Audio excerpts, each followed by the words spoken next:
They're never a cop when you need them, but if there is, they didn't understand what to do with a breach. And that was like, well, how hard could it be? I asked, and then I found out. So I went to the police academy, worked doing cyber investigations. I mean, I started in patrol and and then in 2018, I went to the NYPD, where I was the director of their cyber intelligence and investigations for the Intelligence Bureau. Welcome back to another episode of There We Go with Victor. Today, I'm joined by Nick Selby. Welcome, Nick. Hey, thanks a lot. I got to know you through a mutual friend, Chris Swan, who's been on a previous episode that you've done some work with before. And most recently, I bumped into you at 44Con, where you gave the keynote speech. And I was so impressed by your talk there, because I actually this would be a great podcast episode. There's so many nuggets of wisdom in that episode that I kind of wanted to take that and turn that into an episode and chat more about that. So, but before we dive into that, you have a fascinating backstory, and I'll just give people kind of a backstory of who's Nick and what should they know before we dive into the nitty-gritty details of the lovely nerdiness. Yeah, world's weirdest resume. I started out weirdly enough doing sound, and I worked in television and recording, and then I got into the security field, and in physical security, and then into cybersecurity in the late 90s. In 2004, I established the information security practice at 451 Research, which is now S&P Global Intelligence. And I went out on my own 2009 as a consultant, and then I quickly gravitated to incident response, because there's no politics in incident response. It's either it's popped or it's not, and that was quite good. I got into law enforcement in 2010, mainly because I was doing incident response and I could never find, they're never a cop when you need them. But if there is, they didn't understand what to do with a breach. And that was like, well, how hard could it be? I asked, and then I found out. So I went to the police academy, worked doing cyber investigations. I mean, I started in patrol and and then in 2018, I went to the NYPD, where I was the director of their cyber intelligence and investigations for the Intelligence Bureau. Soon after that, I was in Paxos and did a stint at Trail of Bits, worked with Evertas, which is crypto insurance. And then a bunch of us who were doing professional services at Evertas spun it out and turned it into EPSD. Before we dive into kind of where I think we spend the most of the talk today around AI, I'm really curious about what you kind of alluded to before, which about your stint at NYPD and kind of working in law enforcement. And that's must have been a bit, it must have been an interesting journey, of course. And how shocking was that shift from work in private sector to go into, I guess, state-owned, state-operated, were bigger resources, but also a lot of bureaucracy. And walk me through that transition for you. I was really lucky, because I was able to keep one foot in both camps for a long time. So for several years, I was just part-time doing stuff. Then I was more into organized retail crime investigations and things like that. And then the NYPD obviously was full-time. Then I went back after I left that into part-time again. The shock, actually, it wasn't all that shocking. The thing that's the biggest difference is, you just sort of said resources. There are none, and nobody wants to vote for a tax increase to get the cops better computers. And if you take a look at I crack up when I see a cop show and they're doing computer stuff. I mean, a law enforcement computer is a 9-year-old laptop with a black screen and white all capital letters. And it's literally reverse compatible to simple telex over radio. And I listened to a lot of assumptions that people make about the kinds of things, even at the NYPD and the Intelligence Bureau, which is very well funded, but still the toys don't really exist. And I don't get to see the kind of things that people think I get to see. But what I also found was really interesting new operational requirements. We can never throw anything out ever. You have to document absolutely everything. You have to write everything is a report. Every report is public record. Everything you do is public record. And I was an early proponent of body cams on all officers. I did for a number of years with Professor Peter Moskos from John Jay College of Criminal Justice. We did a thing called Quality Policing, a podcast where we would just go through things that happened during the week and talk about, was this proper? Are they protecting people, or are they abusing their authority? Was that a legitimate use of force? Why? And questions like that. I guess you must have had an interesting vantage point, because particular in the rise of chat control in EU that's transpiring right now with all these. You see the polarized view of law enforcement wants access to everything, and there's no privacy whatsoever. How has coming from tech, where people tend to be more privacy oriented, coming into the police world where I guess it's completely polarized, where you want, for good reason often, have full access to data, right? How has that shaped you? Because that must have been completely polarized, right? The one order that I actually refused, and my boss was kind of like, I'm not sure you get to refuse. I'm like, well, I just did. It was around the FBI position on encryption backdoors, and I thought it was manifestly dumb and unworkable, and I got the real feel. Look, I can understand there is an argument, and especially because and now I'm on the board of a charity that does anti-human trafficking, and we help law enforcement locate trafficked children and rescue them. And there are very few things that I think are not good tools to use for that. And the privacy part of me is like, well, that's really not true. When government gets grabby, especially chat control, like putting in things that are looking through and breaking encryption, I am dead set against it, and I always have been. This is a consistent position for me. I'm not against body cameras, as I said. I am absolutely against throwing away. A lot of people are like, well, you should throw away the video after you use it. Really? I know of a lot of people who have been sprung from U.S. prisons 30 years on because a piece of DNA evidence was discovered that was exculpatory. What evidence should we throw away? Like, there's inculpatory and exculpatory evidence, and it's on video. You want me to throw that away? What else should we throw away? The answer is it's dumb, right? But I support, for example, automated number plate readers. I understand that's controversial. I understand the privacy concerns about flock cameras and things like that. With decent controls, I think that we can reasonable people can find a middle ground.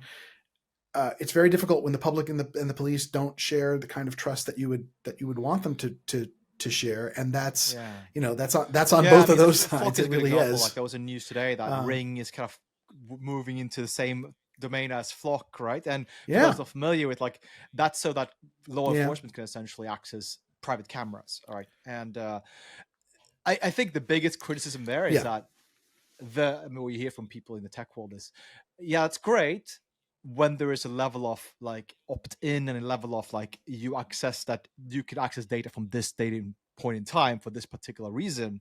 But the problem is when you have the Palantir of the world who just consumes everything, and then you just you lose complete control. And it might be fine for the current government if you agree with that state of the government, but what about the next guy after, right? Yeah, and I think the other problem that happens is there's a sort of bundling and conflation of these different technologies, right? So we can talk about, and then there are in fact double standards. I'm not a big Palantir fan, but it will gather a lot of things and synthesize a lot of data and do visualizations, and so I don't think it holds a candle to ChatGPT, and I don't think it holds a candle to some of the things that we voluntarily do. I don't know of any individual law enforcement surveillance technology that could even come to 5% of the pervasive surveillance of Meta. And but on the other hand, when you see when you see procedural errors, I was having a chat the other day with somebody who works on the privacy side against law enforcement on these things, and go back years, and some of the things, I know that if I've got a facial recognition hit, and it says right on it, like, this is not probable cause to arrest, right? Is it in fact reasonable suspicion to have a chat? Yeah, I think it is. If we find that the procedures are not being followed, and I'm using that as an opportunity to go and talk to somebody and sort of use it as a pretext to arrest them, I think that that's just completely wrong. But I also think that, having worked on child sexual abuse material investigations, internet crimes against children, sometimes I want to know exactly where that guy is right now, and I want to find him. And so things do have to be balanced, and we have to have individual conversations that are greater than talking points, that are willing to dive into the fact that a lot of these things are dual use. And there's a good side and a bad side. How can we find systems to hold people accountable and truly measure what people are doing, not what they could do, but what they're actually doing. That's where, there's no doubt that I think the vast majority of people would be absolutely for arresting these people, 100%, right there. I don't think that's controversial whatsoever. The controversial part is like the creep of that, like the blast radius of that. And that's the tricky part. Yeah, go ahead. Yeah, I was at a conference. This is probably, I don't know, 8 or 10 years ago, and it was myself and somebody from the Brennan Center, and we were talking about automated number plate readers, and somebody in the back said, well, I said, well, how is that different from me just sitting on the street writing down your license plate and then running it? And he said, look, if you're doing that, I understand that there's no expectation of privacy on the street. But when you're doing 3,000 a minute, now suddenly there's a chilling effect on association. And I'm against that. I'm like, well, that's a really great point. And at the other end of that continuum, this very morning, and it was true that very morning, we were searching for a guy who was wanted for a bunch of child sexual abuse material, and the U.S. Marshals Fugitive Task Force was helping, and they used number plate technology. They found the guy in a motel about 40 miles south of the city, and they arrested him. So he was in jail at that very moment, right? That's the other end of the continuum. Somewhere in the middle, we've got to find controls, and nothing's all evil and nothing's all good. We could probably spend the entire episode speaking about this, because it's something that I'm very interested in diving deeper into. So I don't want to derail the conversation we actually had pipeline for today's show, and maybe that's a future episode. What I really want to talk about today is kind of like the keynote you gave at 44Con. But by the way, shout out to Adrian and the people at 44Con. Fantastic conference if you haven't been. I was really interested in what you talked about there, because one of the big talking points you had at the conference in your keynote was around the drift and the sales loft story, right? For people not familiar to it, maybe we can recap that real quick, because I think there are so many lessons to learn from that story, right, in the era of AI. So if you mind recapping like what happened and kind of like, diving a bit into that. Sure. Drift is one of those chatbots that goes on websites and pops up and offers you the ability to hey, do you want to talk to somebody in sales? I can get your calendar, answer a few questions. Where are you? Where's your company? How big is your company? That kind of thing. Okay, we've got the right account executive. They're free Tuesday at 12. Do you want to do it? Yes. Click the thing, and now you've got a calendar invite, and that is very, very valuable.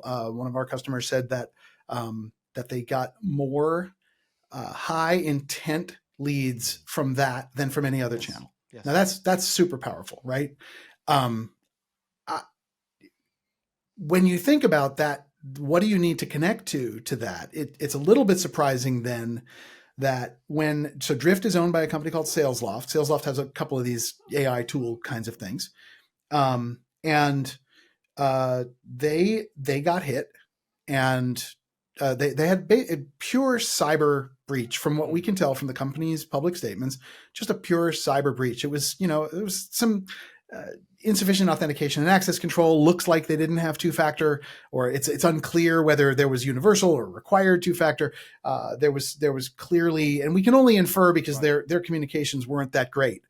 They were a little bit vague, but we can infer from things that they said that they had hard-coded secrets in their source code repositories. We can infer from what they said that they had customer credentials in production servers, perhaps not in secrets management. Perhaps, right? We don't know really, but the blast radius of users of Drift turned out to be pretty big because, you'd think just having a thing to check the calendar, it would be probably talking to, your Google or your Microsoft Calendar. But in fact, it was hooked into Salesforce Cloud. It was hooked into a number of different data repositories to get context, right? Have we seen this person before? Do we have a relationship with them? Who did we talk to last time? Are there any open cases? So they had access to that. And the more we looked, the more we found that there were tentacles into this and providing information into this AI tool from all over. And the last thing is that in a lot of companies, right, there were about more than 700, maybe even more than 750 companies got hit by this. A lot of the big guys got hit. Cloudflare got hit, right? A lot of people did, and they wrote about it. But for the mid-sized companies and the smaller companies who might not have considered the implementation and monitoring and data loss prevention and other tools that they could use, this was a pretty big surprise because they were like, wow, this is a great tool. It does a really good thing. Let's just take their advice and hook it up to everything. But I think, yeah, your take on this whole is so important, which is like the second you sprinkle AI over something, we kind of throw all the common wisdom and learnings we've had over the last 20 years or 40 years, whatever it is by now, yes, as far as security goes. It's just out the window. It's like, well, AI will solve it. So therefore, like, security doesn't matter, right? And I think it's so interesting here, right? Because a lot of this is already a solved problem, right? We don't really, like, there's nothing, if you think about an AI agent, there's nothing really new there in terms of security. The attack vectors might be slightly different, but how it accesses data and access controls and all those things, those are solved problems. We've already solved those a long time ago, right?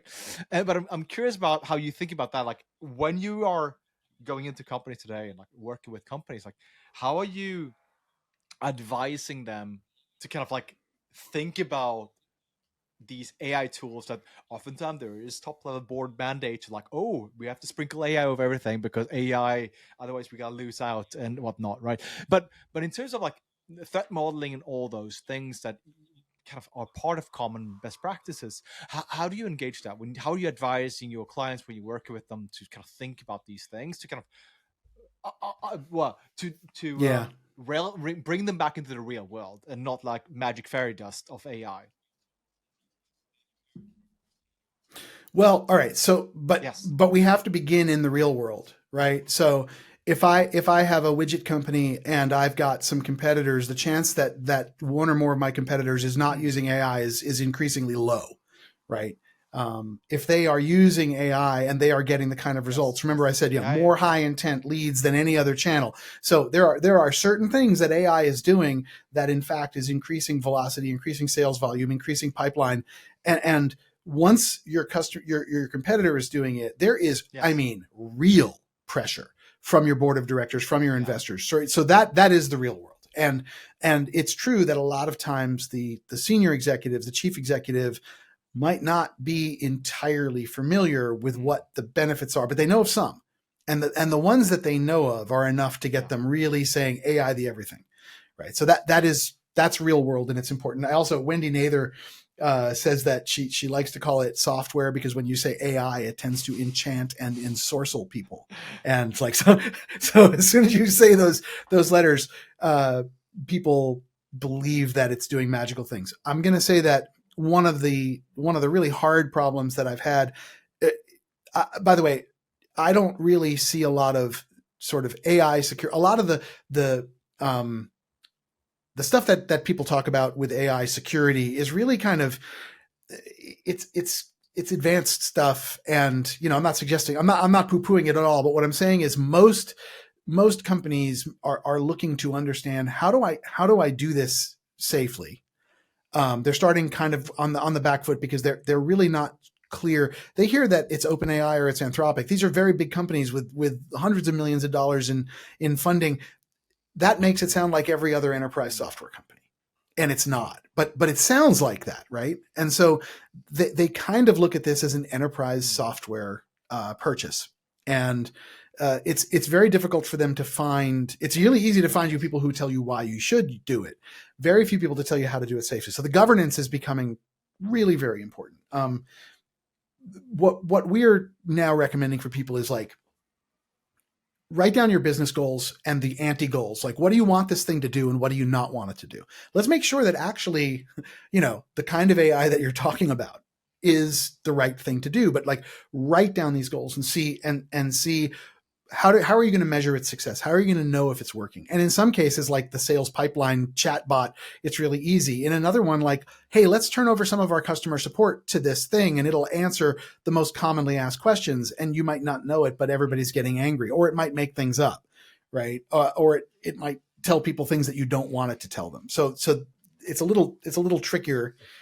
The next thing is documenting and sitting down with legal, security, operations, IT, the people who are running these systems, and thinking about like, what data is necessary for this thing. We can talk about least privilege all the time, right? But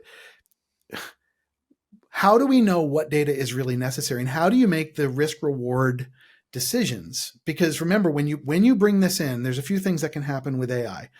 And this is not anti-AI. This is just like, you could have an AI failure, like I was just mentioning, right? You could have poor information. You could have like inaccurate information that causes losses. You could have one of those crazy bots that goes nuts and starts being racist, and right, there's AI failure, but the cybersecurity is rock solid. You could have the opposite, where the cybersecurity is a disaster and the AI stuff just works as the way it's advertised. You could have both, right? You could have both benign and both malicious. So there's a lot to really think about. It comes to me, when we talk to clients, it comes down to blast radius. What systems will it talk to and talk through? What data does it have access to? What happens when things go wrong? How do we know that it's doing what it's supposed to be doing? How do we know that if we put into place compensating controls to mitigate risks like data loss prevention, or even just, hey, there's a high volume download out of here that we haven't seen. Does that really work? How do we test that and make sure that it really works? We saw some failures during the Drift sales loft where some DLP systems didn't actually pick up. It was clear. The company even said, yeah, we should have caught that. We didn't. There was something wrong. I mean, the scenario there, like I think you mentioned, talk about one of the common ways people install these applications was just give them Salesforce admin, right? And they're just like, cool, yeah, what could go wrong? Yeah. So it's like, yes, I think let's not lose track of like least privilege positions, right? Like those things seem to be like, because that could have mitigated probably quite a lot of this, right? As well from the get-go, right? And because what you could do as admin is obviously very different from what you could do as a read-only user for like a subset of the data.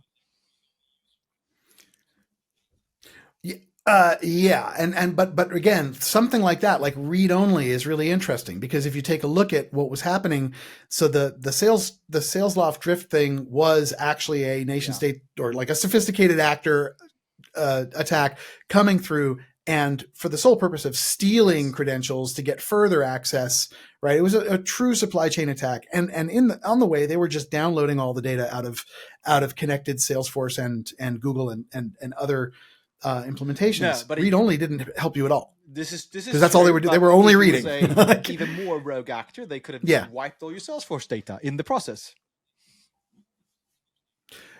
Absolutely.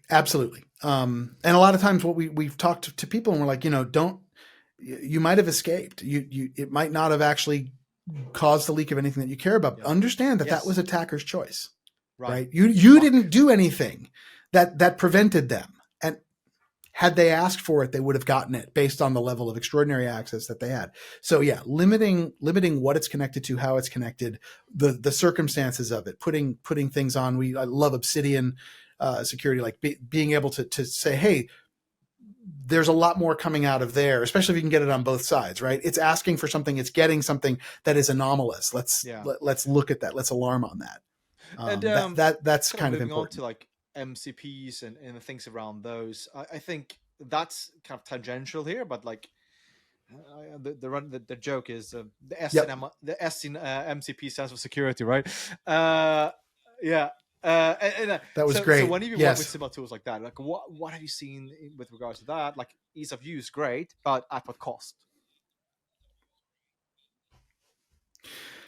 It's kind of the same thing, although I think that it's a little scary that people are more likely to trust the stuff that their engineers build internally, because they can follow the bouncing ball and see where it went. And so we have seen a bunch of MCP like server, like people forget, yeah, the MCP stuff is great and it's connecting these things, and wow, look at that, it's wicked cool, and it's a server, and when you forget things like SSO, and when you forget like basic core security stuff, that's when people get in trouble there. One of our clients was suggesting, because they have a lot of this stuff, and they were like, we should actually take a look at, have a better way to look at the traffic, both directions. Maybe we should make an MCP gateway that we could monitor. I like that, right? Like thinking about ways that you can keep tabs on things, just the way you keep tabs on other things within your organization. Like just because it's AI doesn't mean that it's either safe or Speaking about correct. safety, like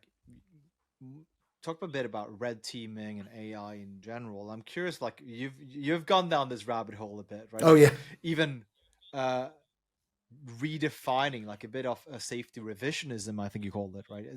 In terms of, all right.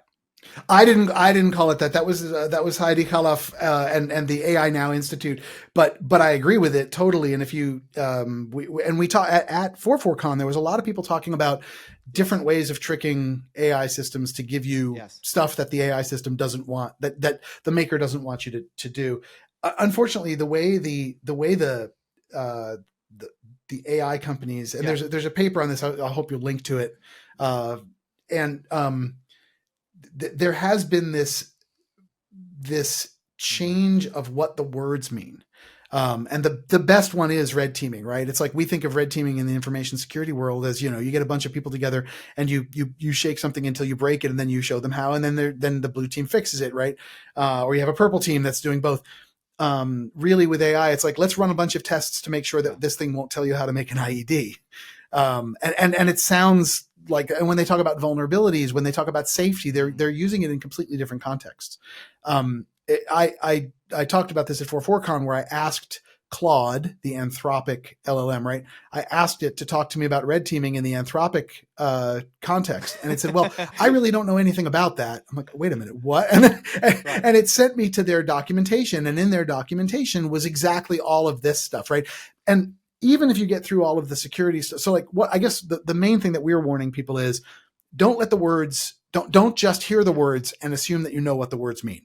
Really understand the context of how the words are being used. And then once you start looking at the real results, and you've metaphor mapped it out, so you understand what we're talking about. The other danger that we've seen is that health and safety in this AI context really is the kind of the same thing. Is it going to go on racist screeds? Is it going to try to convince you to kill yourself, right? A lawyer who is looking at this from a procurement standpoint might think that when they see some words like health and safety, that they're thinking about product liability and sort of standard terms that are used to describe the way the things that lawyers are looking for. So again, we have to metaphor map on the legal side as well. Yeah, and I think take nothing for granted. The big takeaway here is really that these safeguards are not to protect your data; they are to protect their models, right? And I think that's the big thing to drive home here. Yeah, and the data inside their models, and yes, it doesn't mean what you think it means. And I think it's so important to emphasize that, because when you read in these security notes that it's not about you, it's about them. It's about them preventing PR disasters and preventing their models to be leaked against their competitors, right? Yeah. And I think that there's a lot of that when we hear people talking about AI security. First of all, they're talking about people who leverage AI to conduct better attacks. Okay, that's important that we understand that, and that's a really important field of study that I'm completely uninvolved with. And then there's the people who are saying, how could somebody steal our stuff? How could somebody subvert what it is that we do on the AI side? Again, totally separate. I am mainly focusing on just, all right, with all that stuff going on, how does the average CEO, the average non-technical or somewhat technical CEO, who's getting pressure to do this, what are the things that they need to think about when they're trying to implement this, and at least limit or understand the downside, so that they can experience better upside. One thing that you drove home, I think, which is important as well, is simplifying the language, right? And when you speak into these higher level decision makers that are presumably not from tech org, or even a CISO who might not be that technical because they are more from the policy side than the technical side, like driving home and simplifying the language is very paramount in sense of like making sure you get your point across rather than acronym laden whiteboarding about I mean, I think one of the things, threat models really help, like formal threat models and risk mapping. And I understand that some in the threat model world don't really put too much faith in risk mapping. I do. It's good visual. It helps executives understand kind of the, traffic light or t-shirt size of what it is that we're talking about. But when you are talking about identifying the threats that are tied to the implementation of a certain tool, certain piece of software that you're integrating into your systems and data, suddenly a lot of kind of theoretical stuff really comes into focus. We were doing one, and I really liked this, where it's a company that's very aggressively AI forward. They really are pushing people to find better use cases. And there were questions around certain things that they wanted to integrate. And once we started going through the threats and we started going through the cost of a mistake in this field, right? Like, if you get this wrong, here's what could happen very, very quickly. And the senior executives were like, okay, wait, what was the use case again? Why did we want to do this? Like, and we brought them, like, and we did a really, I think, fair job of saying, look, it's really cool what your people want to do. I can understand it, but because of all those risks being identified, and because they were high or very high, they actually started to split the difference and ask for mitigations. I am a real proponent, by the way, if you're using ChatGPT Enterprise, they have the OpenAI compliance API, and it's very, very, very powerful. But you can, in fact, go in it's only for enterprise customers, but you can actually write a tool to go in and take a look inside. You could force it to change data retention. You can ask it for certain types of data, certain kinds of uploads. You can look for patterns within the data. It's a really great way to test other things, or to just reduce your risk of stuff that you're keeping in there. And again, once you've done the threat model, that should inform where you might consider mitigations that could at least act as compensating controls, at least as early warning systems that something is wrong. It's a concept that I think most people in tech are familiar with, but when you're going in there, like, you want to do like a rudimentary. So imagine our listeners want to do like a rudimentary threat modeling of some service they have some buy-ins from some stakeholder, they want to deploy something. How do you go about, like, how do you design like the first like few hours of threat modeling? Like, if you want to have like a really rudimentary threat modeling model, is there any methodology you follow? How do you go about doing these threat models?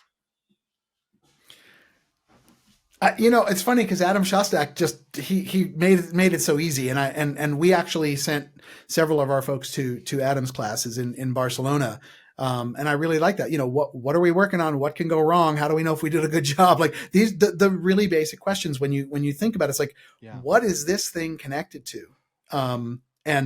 And what happens if that goes wrong, right? What can go wrong? What are some of the things using the STRIDE framework, right? What are some of the ways that people could do spoofing? What are some of the ways that people could gain access in a way that's not intended? And then as you think about those things, asking the team to come up with proposed mitigations along with, and I find this really important, proposed mitigations and statements about the requirements to maintain those mitigations over the course of the lifetime of this thing, right? Because it's not like you fix it now and then it's done. It's, you really have to have teams looking at these things regularly and making sure that your mitigations are still working, right? So there has to be ownership, and that's obviously of that. If you come from the startup world, it's very different than if you were in enterprise, where you have earmarked security teams that can like dedicate all their efforts to just doing red teaming, blue teaming, or whatever it might be, right? But it's something like I think it's important to like I've never worked there, by the way. Like I've never found that company. whereas in startup land, even if you have a few hundred people, they rarely have a earmarked department for just doing this, right? Right. And oh, by the way, that's why the ownership is so important, right? Because most of the time, security actually doesn't own the assets that they're trying to help defend, right? They need to beg, borrow, and steal. But if they're not very explicit about the things, security shouldn't be accepting risk on behalf of the business. They should be articulating what the risk is, proposing mitigations, but then also proposing ways to make it very clear. Okay, the business wants you to do this. The business is saying that this is how you mitigate it. We think that this is the right team to do that. We're not telling you how to do it. We're just saying they are.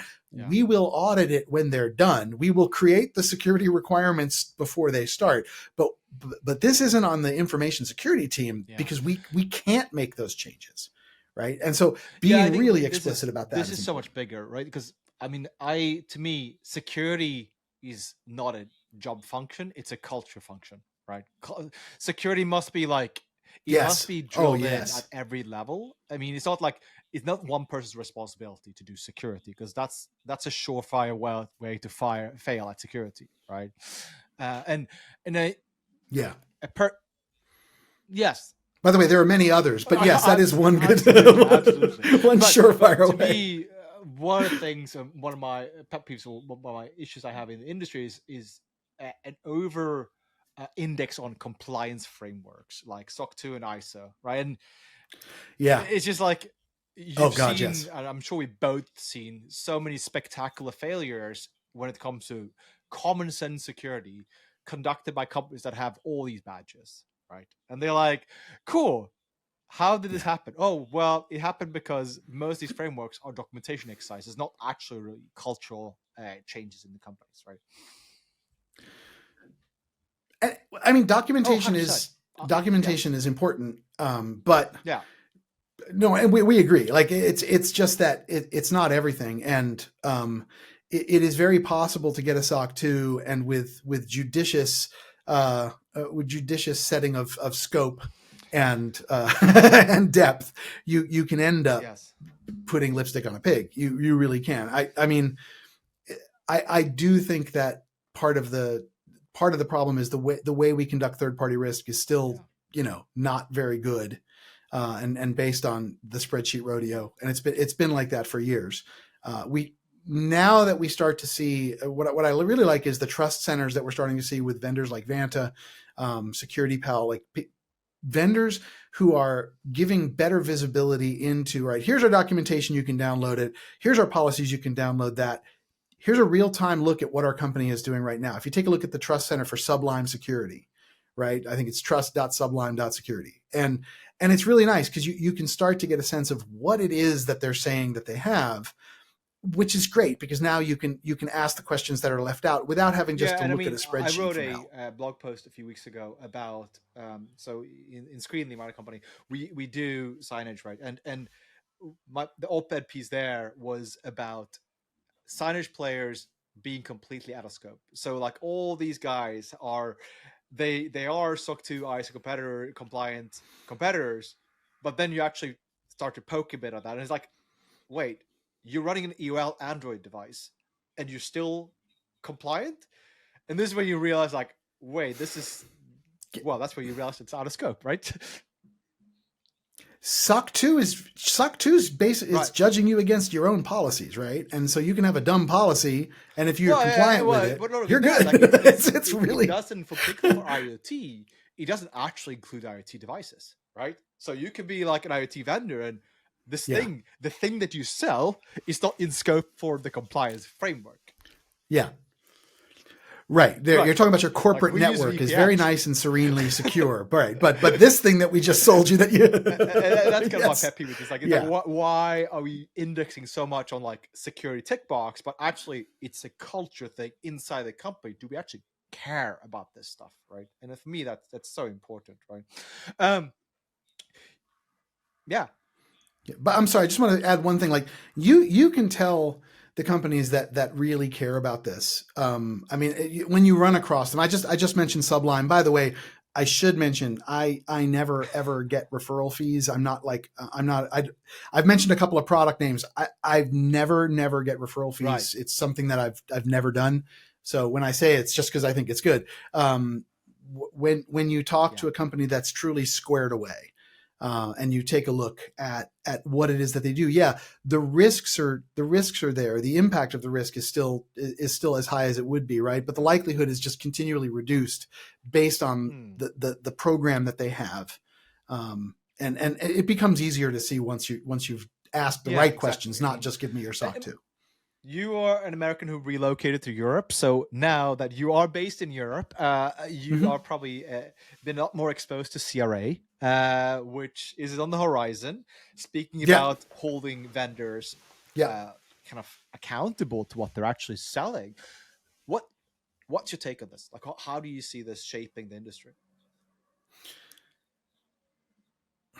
I think it's always really hard to do when you've got well-intentioned regulators or industry bodies that are trying to force a cultural change, force a business change, right? And the kind of resentment that is, I always, well, the resentment that comes across because it's seen as yet another one of these dumb frameworks that cost me money and time. It doesn't give me any business value at all, right? And I'm gonna sort of do the least and the least possible to get through. Years and years ago, Josh Corman was saying that like it was expected to be the ceiling, but it's the floor. Just, or sorry, it was expected to be the floor, and now it's the ceiling. Yeah, thanks. And so I think that we're going in the right direction. It's just we've got to find the right incentive mix to make it so that people understand that this is better.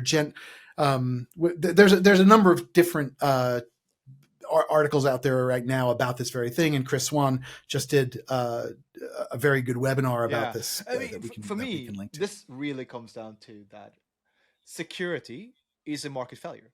There is, if you think about it, there is absolutely no incentive from a commercial perspective for a vendor to care about security, because generally speaking, that will not help their business, right? So this is why we saw regulation in California for IoT many years ago coming through, right?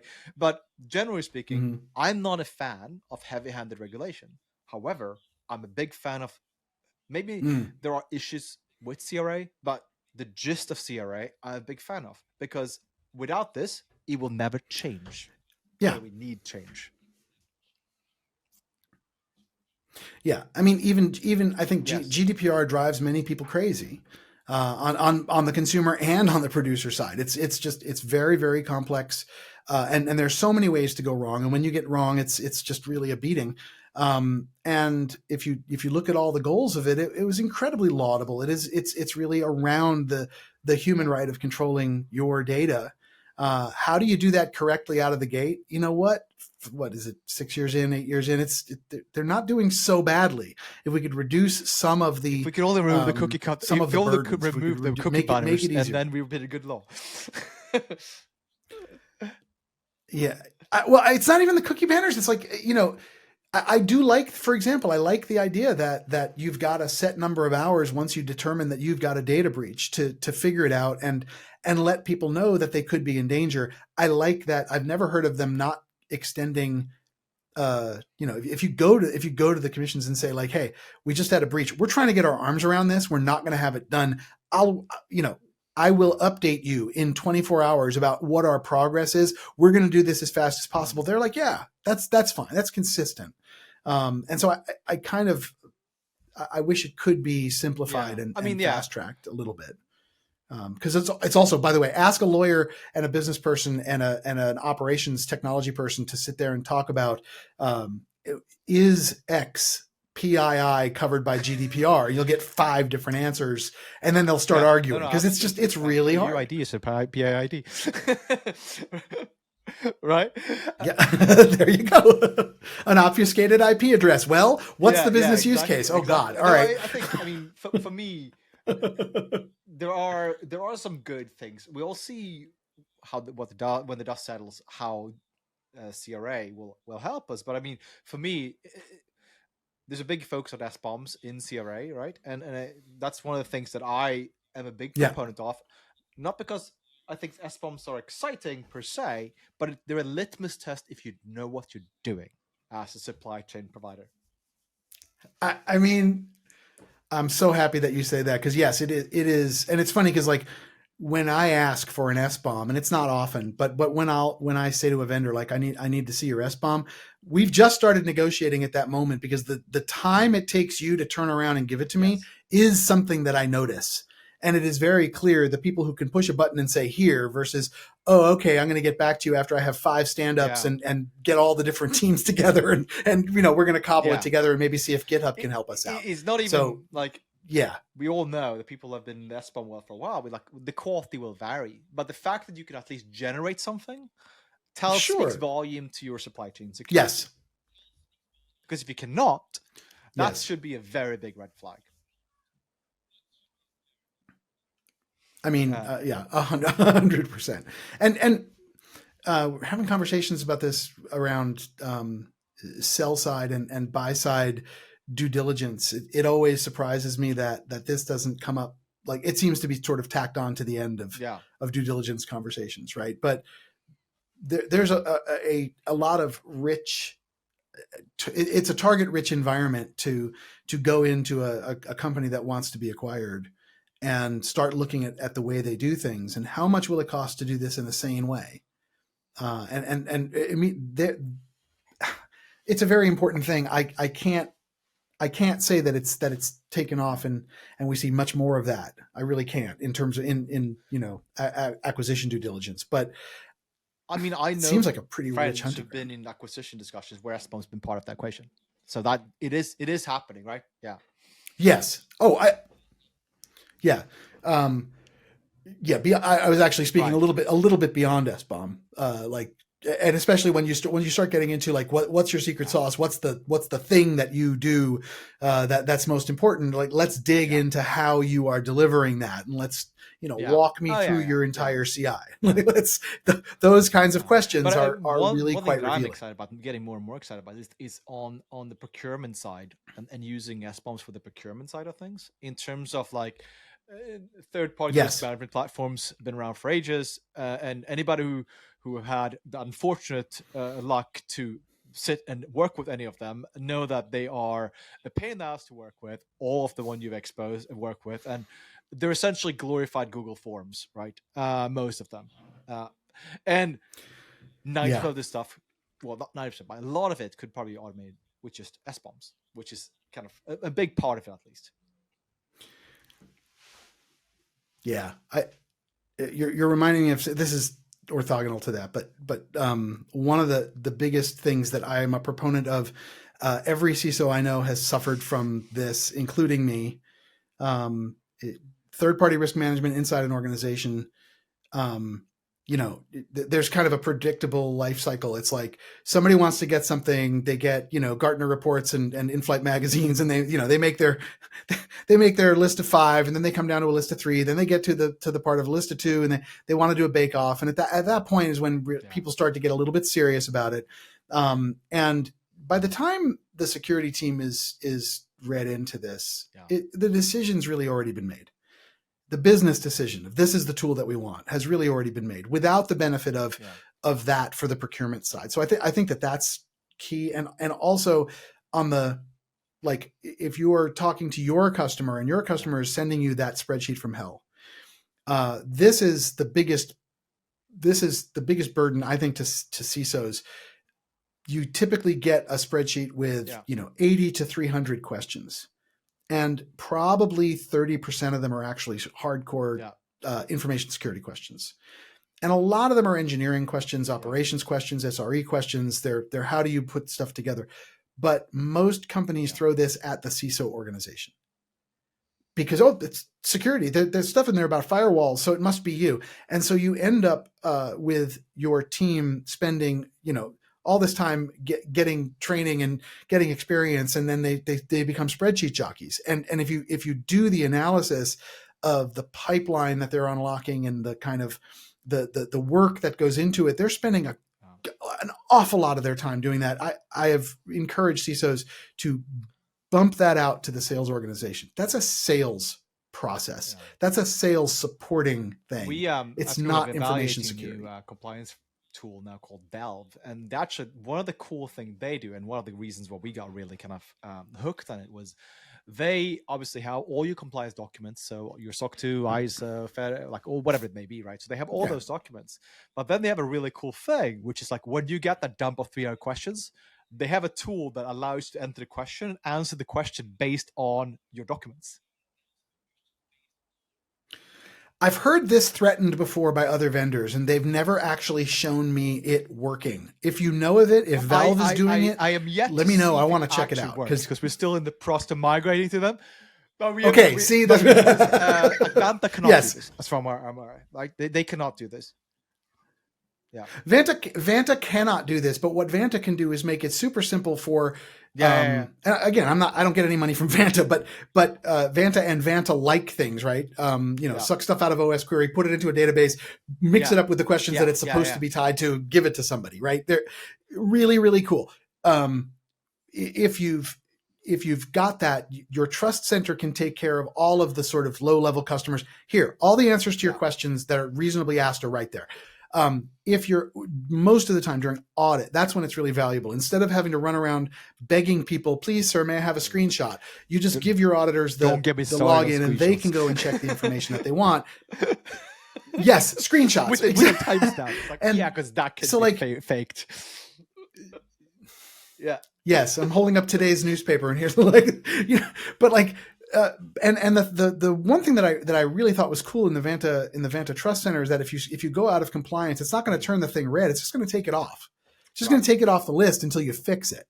Now you'll get a message on the back end, but customers coming in, they won't see that, all of your machines are running EDR and they won't see that. It'll just be, and then they have to ask it. So you have a good incentive to get it fixed fast. Otherwise, you're going to have to be answering those questions. I mean, the security centers, they are becoming the norm. And I don't think it's a bad thing. I think it's actually putting that as a sales tool is actually really powerful. And I think we are at a pivotal moment in the software industry where we are starting to see the right questions being asked. And that was not the case. Maybe it was the case for the more sophisticated enterprise buyers, but now it's like moving its way into the mid market and even lower than that. I think that's a really good change.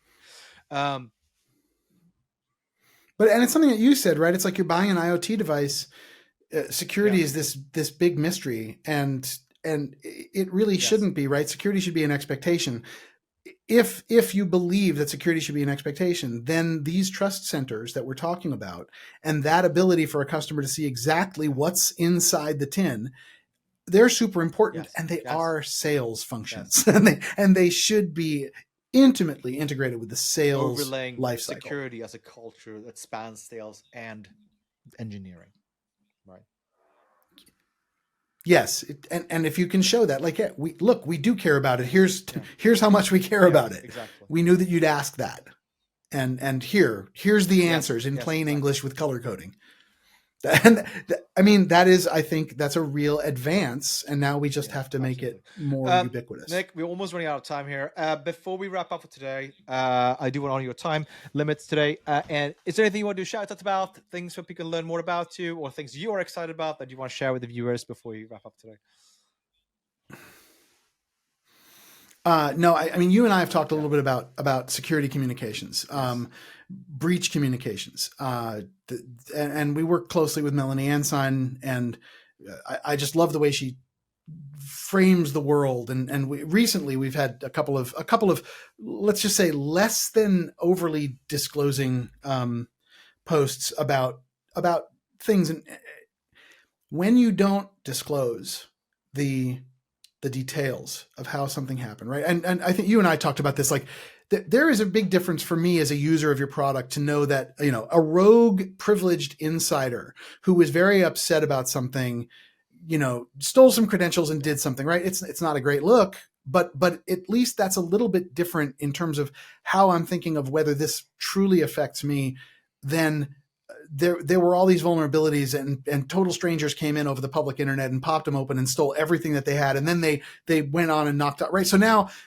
if you're not telling me exactly how these people got in, exactly the scope of the damage, exactly what they did, like, don't just say, they took secrets. Why were there? Yeah, there were hard-coded secrets in our source code that we hadn't done. Part of our incident response is that we are fixing them. We've hired these people. We're using, Truffle Hog. And like, you get the chance to say it. When you don't do that, then people are forced to go elsewhere for their information about you. And we've seen this. I was mentioning SalesLoft and their disclosure, right? The Cloudflare disclosure about the SalesLoft breach was better and more helpful to me as a user than the SalesLoft site itself. And so suddenly they have abdicated and let somebody else take control of their incident. That's not where you want to be as a company. Yeah. You want to be helping your customers. And so we really, really recommend strongly that you consider when your lawyer says, we only say the very minimum, right? If all you're worrying about is being sued, you're going to get sued anyway. And all this stuff is going to come out in discovery. But if you put it forth in the name of being helpful to your customers so that they can defend themselves against something that you had happen to you, now they look at you as a partner. So I think that's really important. Essentially the same thing. Cloudflare certainly do. SalesLoft probably didn't. So, yeah. Probably, right? Thank you so much for coming on the show, Nick. Really appreciate it. And maybe back for a second episode at some point in the future. Cheers. Thanks so much, Victor. I really appreciate it. It was a lot of fun.